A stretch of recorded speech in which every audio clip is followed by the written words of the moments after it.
नमस्कार बंधुरा केमन आছেন ওয়াসিনী বাঙালির চ্যানেলে নতুন একটা ব্লগে সকলকে স্বাগতম। আজ শনিবার এখন তো 11টা বাজে। আমি এখন থেকে ব্লগটা চালু করছি। আর এখানে তো আমার ভাতটা হয়ে গেছে, ভাতটা নামিয়ে দিয়েছি।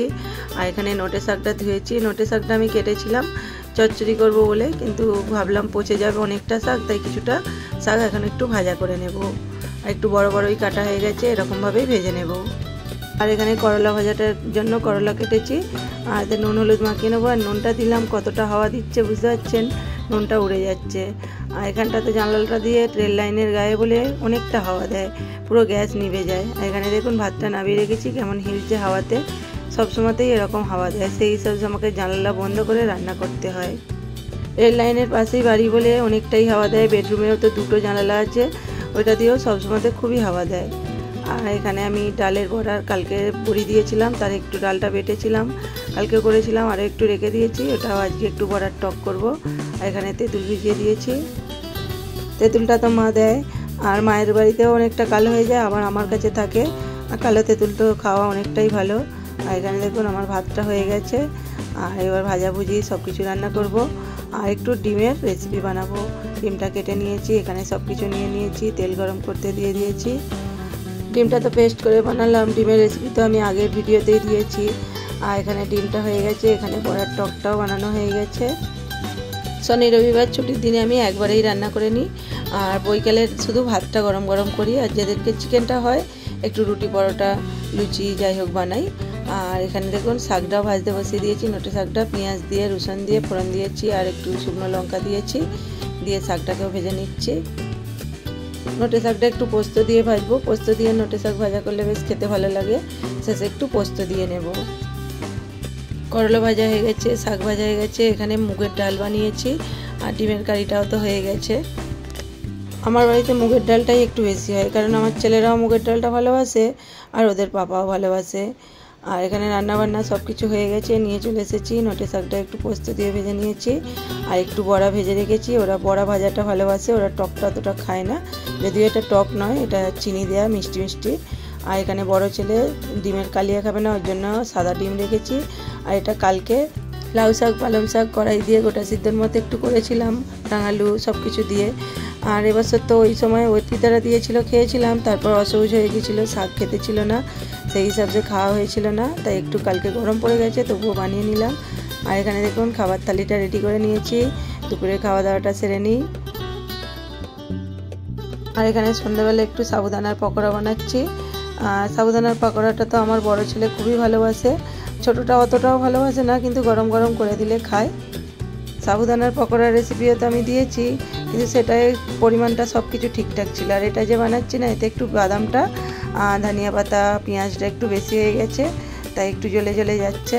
কারণ হুড়োহুড়িতে বানিয়েছি, ছেলেরা খেলে চলে এসেছিলো, আর বলছে খিদে পেয়েছে, আর যা ছিল সব কিছু বেশি বেশি দেওয়া হয়ে গেছে। এক বাটি সাবু ভিজিয়েছিলাম, কিন্তু বাকি বাদাম পেঁয়াজ ধনিয়া পাতা সব কিছু একটু বেশি বেশি দেওয়া হয়ে গেছে। সাবুদানার পকোড়া বানালে সব কিছু পরিমাণটা ঠিকঠাক হলে তবেই ভালো লাগে। পেঁয়াজ ধনে পাতাটা অতটা বেশি দিলে ঠিক ভালো লাগে না, কারণ এই যে জ্বলে গেছে, পেঁয়াজ ধনে পাতাটা বেশি বেশি দেওয়া হয়ে গেছে বলে, আর বাদামটাও বেশি দেওয়া হয়ে গেছে, সেই হিসাবে খুলে যাচ্ছে। আমি তো সাবুদানার পকোড়াটা বানালে একটু বেশি করেই বানিয়ে নিই, বানিয়ে ফ্রিজে রেখে দিই, ছেলেদেরকে সকালে টিফিনেও বানিয়ে দিই। আর একটু সকালে বানিয়ে দিলে কি হয়, গরম গরম খেতে যেমন ভালো লাগে, আর ঠান্ডা হয়ে গেলে একটু নরম নরম হয়ে যায়, তবুও ছেলেরা ভালোবাসে, বড়টা তো খুবই ভালোবাসে। আর এখানে দেখুন সাবুদানার পকোড়াগুলো আমার সবটাই হয়ে গেছে, আমি নিয়ে চলে এসেছি নাস্তায়। নাস্তা খেয়ে একটু বাইরে যাব মানে আমার বাপির বন্ধুর মেয়ে যে করবি, ওদের বাড়ি যাব, আর ওর পিতাদের বাড়ি ছেলেরা যাবে বলছে। ওদেরকে শোনায়নি, হঠাৎ করতেই যাচ্ছি, একটু কাজ আছে। কাদেরও বাড়ি গেলে একটু শুনিয়ে গেলে ভালো হয়, আর ওদেরকে শোনালাম না, নাস্তাটাও করে বেরোচ্ছি, আর গিয়ে সেই হঠাৎ করতে যাব, লেটও হয়ে গেছে, সেই হিসাবে ওদের দুজনকেই কাউকেই শোনায়নি, হঠাৎ করতেই ওদের বাড়ি যাব, দুজনরাই সারপ্রাইজ হয়ে যাবে। আর করবিদের বাড়ি একটু দরকার আছে, আর করবিদের বাড়ি আর অর্পিতাদের বাড়ি তো পাশাপাশি, ওরা তো অংশুদের বাড়ির নাম শুনে খুব খুশি হয়ে গেছে। আর এমনিতেই না, ছেলেরা এখন কোথাও বেরোতে পারছে না, স্কুল টিউশন ড্রয়িং পড়াশোনা নিয়েই সারা সময়টা কেটে যাচ্ছে। ছুটির দিনগুলোতেও কোথাও বেরোনো হয় না। আমরা তো তবু কেনাকাটির জন্য এদিক ওদিক বেরোই, ওরা তো একদমই বেরোয় না।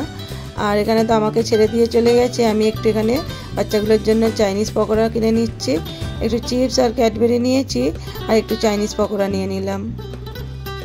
আর এখন তো প্রায় 9:45 বাজে, আমরা করবীদের বিল্ডিংয়ে পৌঁছে গেছি। রান্নাবান্না তো করাই ছিল, সকালে ভাতটাও করে রেখে এসেছি, নইলে ওরা দুজনরাই বলবে খাওয়া দাওয়া করে যেতে, সেই হিসাবে সব করে রেখে এসেছি। আর আমি তো হঠাৎ করতেই এসেছি, করবীদের বাড়ি একটু কাজ আছে, আর কাজটা কি একটু সারপ্রাইজ আছে, সবাইকে বলবো। আমরা ওদের বাড়িতে চলে এসেছি, এসে ছেলেরা এখানে কিছুক্ষণ বসলো, ওদের তো এখানে ঠিক ভালো লাগছে না, বন্ধুর বাড়ি যাবে, মানে অর্পিতাদের বাড়ি।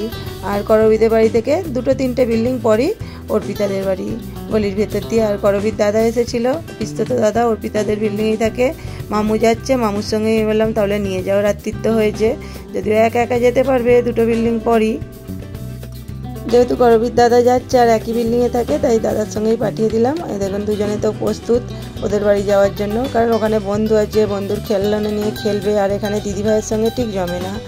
আর এখানে দেখুন ঘরের ভিতরটা করবীর একবার দেখাই, গোপালের দর্শন করে নিন, সবাই বলে ফেলুন জয় গোপাল জয় গোপাল। করবীর ঘরে হয়তো আজকের মতোই শেষ আসা হবে এই ঘরে, কারণ করবীর একটা সারপ্রাইজ আছে, সেই হিসাবেই আমাদের আসা। সারপ্রাইজটা কালকে বলবো। আর এখানে আমার ছেলেরা তো চলে গেছে, সুইটি আর ওদের মশাই দুজনে এখানে বসে বসে টিভি দেখছে, ক্রিকেট খেলা হচ্ছে, দুজনে বসে বসে মন দিয়ে ক্রিকেট খেলা দেখছে। চলুন আপনাদেরকে একটা নতুন কিছু দেখাবো।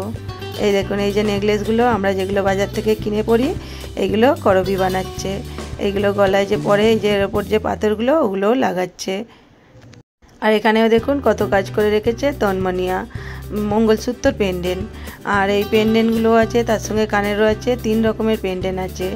আর এই কাজটা না আমিও করতাম, 2-3 বছর হলো এই যে ভিডিও করার চক্করে এটা ছেড়ে দিয়েছি। এটা যখন করতাম না 20 টাকা 1000 দিত, এখন 30 টাকা 1000 দেয়, 1000 স্টোন বসালে 30 টাকা দেয় এখন। আর এখানে এই যে কানেরগুলো, এটা হচ্ছে এই নেকলেসেরই কানের, আর মাথার টিকুলিও আছে।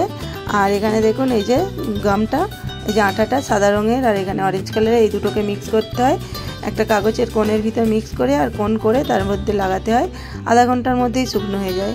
আমিও করতাম, যখন করতাম না প্রায় 10,000 স্টোনের কাজ করে ফেলতাম। কাজটা সব সময় থাকে না, যখন থাকে খুব থাকে, পুজোর সময়টা খুবই থাকে।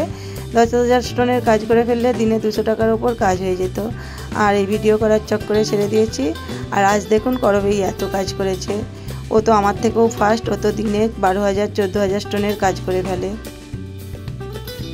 স্কুল টিউশন সব কিছু বজায় রাখার পর এই কাজগুলো করতাম। কাজটা করলে সত্যি অনেকটা নিজেদের যে হাত খরচাটা সেটা এটা থেকে এসে যেত।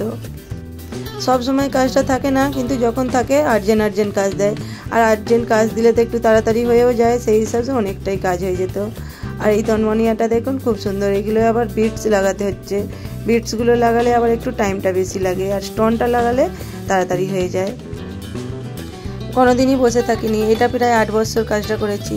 তার আগে করতাম রাবার ব্যান্ড, যে গার্ডারগুলো হয়, ওই গার্ডারের ভিতর পুঁতি লাগিয়ে ওই কাজটাও করতাম। তারপর ছেলেরা হওয়ার পর কিছুদিন ছেড়ে দিয়েছিলাম, তারপরে স্টোনের কাজটা করতাম। রাবারের কাজটাও প্রায় 4-5 বছর করেছি।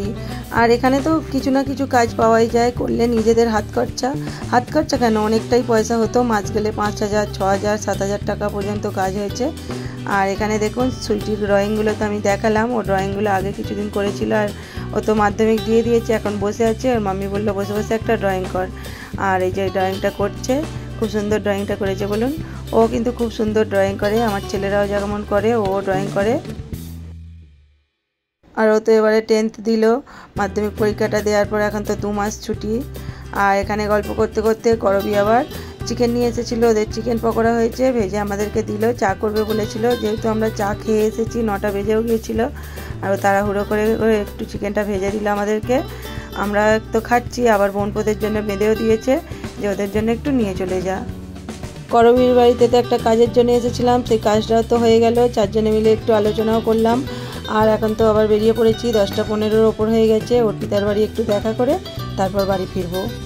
আর করবীর এই বাড়িতে হয়তো লাস্ট আসা হয়ে গেল, এই রাস্তাটা আর আসা হবে কি জানি না, কারণ অর্পিতাদের বাড়িটা এই গলিটা দিয়ে যাওয়া যায়, শর্টকাট, গাড়িটা নিয়ে অসুবিধা হবে, তাই আমরা একটু ঘুরে ঘুরে যাচ্ছি গার্ডেনের ওদিক দিয়ে। আর আমাকেও বললো গাড়িতে চেপে পড়ো, ওটা দিয়ে চলে যাব।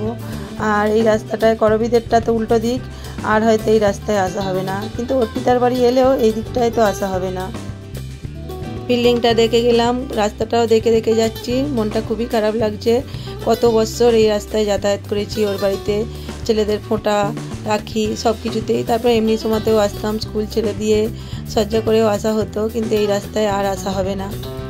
ওর বাড়িতে এসে এই গার্ডেনেও ছেলেরা কত খেলেছে, গার্ডেনটায় হয়তো অর্পিতার বাড়ি এলে খেলতে যাবে, কিন্তু ওই দিকটায় আর যাওয়া হবে না। কোনো জিনিসের প্রতি যখন আমরা অভ্যস্ত হয়ে যাই, সেই জিনিসটা যখন আমাদের ছাড়তে হয় খুবই কষ্ট হয়। আমার যদি এত কষ্ট হয়, করবীর কতটা কষ্ট হবে। করবীর কারণ কষ্ট হবে কেন বলেই দিই, কারণ করবী না ওই ঘরটা ছেড়ে দিচ্ছে, আর কেন ছাড়ছে সেটা আমি পরের ভিডিওতে বলবো। আর করবীদের বাড়ি থেকে এখন তো অর্পিতাদের বাড়ি চলে এসেছি। এখানে ছেলেরা তো আগেই এসে গেছিলো, তিনজনে একটা মোবাইল নিয়ে বসে আছে, কিছু কার্টুন দেখছে। অর্পিতার টিভিটাও খারাপ হয়ে গেছে, সেই হিসাবে ফোনটা দিতেই হয়, ফোনটা নিয়ে তিনজনে বসে বসে কার্টুন দেখছে। আমার ছেলেরা তো মাসির মনির বাড়িতে বেশিক্ষণ বসলো না, বন্ধুর এখানে অনেক রকম গেম আছে, গেম নিয়ে তো অনেকক্ষণ খেলেছে বললো, তারপর আন্টিকে বলেছে একটু ফোন দাও, ফোনটা দিতে তিনজনে মিলে এখানে কিছু কার্টুন দেখছে। ওরা তো তিনজনে ফোনে কার্টুন দেখছে, আর আমরাও এখানে চারজনে বসে গল্প করছি, দাদারও গল্প করছে, আর আমি তো একটু ভিডিও করছিলাম। আর এই যে আমাদের ম্যাডাম তো মুখ দেখাবে না, ওড়না ঢাকা দিয়ে দিয়েছে, লজ্জাবতী লতা। দুজনদেরকেই তো বলে যায়নি, কারণ বলে গেলে নাস্তা বানাবে আর রান্নাও করবে, বলবে খাওয়া দাওয়া করে যাও, সেই হিসাবেই বলে গেলাম না। আর তাও যেতে তো করবী পকোড়া ঠান্ডা দিল, আবার অর্পিতা মিষ্টি জল খেলাম, আর তাতেও রাগ করছে, দুজনেই বলে যায়নি বলে, যে খাওয়া দাওয়া করে তো যেতে পারতিস। আর আমি তো বাড়িতে করেই রেখে গেছি, যাতে গিয়ে সেই হুড়োহুড়ি করে রান্না করবে, আগে থেকে বলা থাকলে ঠিক আছে, এটা হঠাৎ করে গেছি, সেই হিসাবে দুজনের কাউকেই শোনায়নি। বাড়ি থেকে তো চা সাবুর পকোড়া খেয়ে গেছি, সাবুর পকোড়া এমনিতেই তো পেটটা ভরা থাকে, আবার দুজনদের বাড়িতে টুকটাক করে খেয়ে এলাম। আর এখন তো পেটটা অনেকটাই ভর্তি হয়ে গেছে, বাড়িতে যে রান্নাগুলো করে রেখে গেছি সেগুলো মনে হচ্ছে আজ আর খাওয়া হবে না, সব রয়েই যাবে। আর এখন তো 11:30 বেজে গেছে, আর রাস্তাতেও লোক দেখুন, আর এখনও কিন্তু চারিদিকে সবজি বিক্রি হচ্ছে, বাজার দোকান কিন্তু এখনও উঠে যায়নি, দেখুন এখানে এখনও বাজার দোকান বসে আছে। আর রাত্রির তো অনেকটা হয়েছে, সকলকে শুভরাত্রি। আজকের ব্লগটা আমি এখানেই শেষ করব, আবার দেখা হবে নতুন একটা ব্লগ ভিডিও, নয়তো নতুন একটা রেসিপির সঙ্গে। সকলে ভালো থাকবেন, সুস্থ থাকবেন, সাবধানে থাকবেন। আর আজকের ব্লগটা যদি ভালো লাগে লাইক কমেন্ট করে দেবেন।